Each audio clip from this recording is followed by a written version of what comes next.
Bonjour, je suis Joëlle Dredemi. Aujourd'hui, je vais vous révéler mes petits secrets pour réussir un soufflé au fromage, pour ouvrir une huître avec les pieds, pour sculpter ses biceps avec un taille-haie, pour cultiver un dipladénia dans du couscous, pour faire de jolies illustrations. La première chose, la rigueur.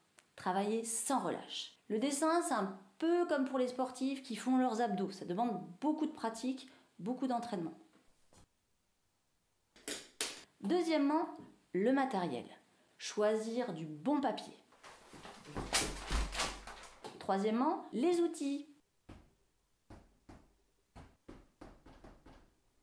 Alors j'ai commencé ma carrière en peignant et dessinant avec des pinceaux en poil de porc.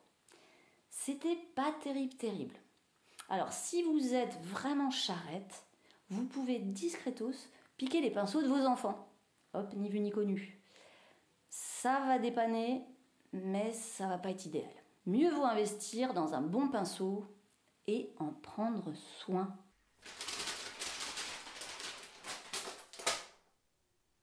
Quatrièmement, un espace de travail bien rangé.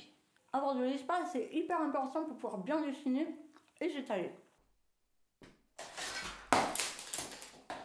Cinquièmement, trouver le bon coéquipier. Alors grâce à Thibaut, j'ai rencontré Émilie Chazerin. Alors Émilie, comment dire? Émilie, c'était ma frangine dans une autre vie. Je pense qu'on a eu la même enfance. Moi, mon inspiration vient à 99% de mon enfance. Des bêtises que j'ai pu faire avec mon frère et ma sœur, de nos disputes, de la vie à la campagne, des animaux, des cabanes dans les arbres, etc. Donc je pense qu'Émilie et moi, on a un peu vécu le même truc. En fait, on est sur la même longueur d'onde, on a le même univers et surtout le même humour. Parce que quand je lis une histoire d'Émilie, je suis obligée de rajouter des blagues. Je peux pas m'en empêcher, c'est comme ça, c'est naturel. Donc c'est un peu, quand j'illustre ces textes, c'est un peu ping-pong, texte-blague, dessin-blague, texte-blague, dessin-blague, texte-blague, blablabla. Et au niveau du dessin, quand j'illustre ces histoires, j'ai un vrai besoin de me surpasser au niveau des expressions des personnages et des attitudes. Il faut les rendre le plus vivants possible et surtout le plus crétin possible.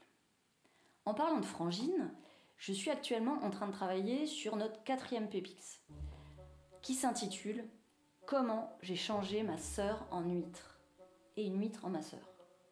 Et c'est la grosse régalade. Donc là, je vais illustrer une scène complètement barrée, complètement lynchesque.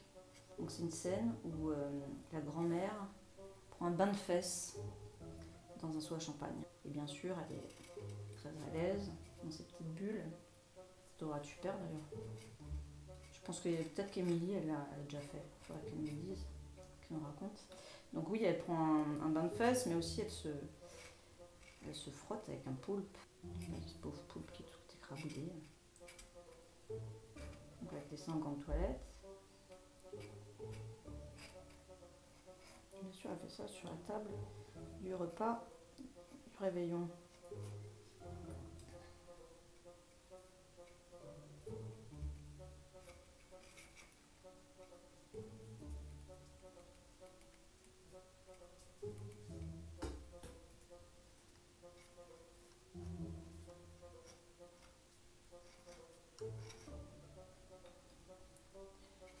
Je pense que ça...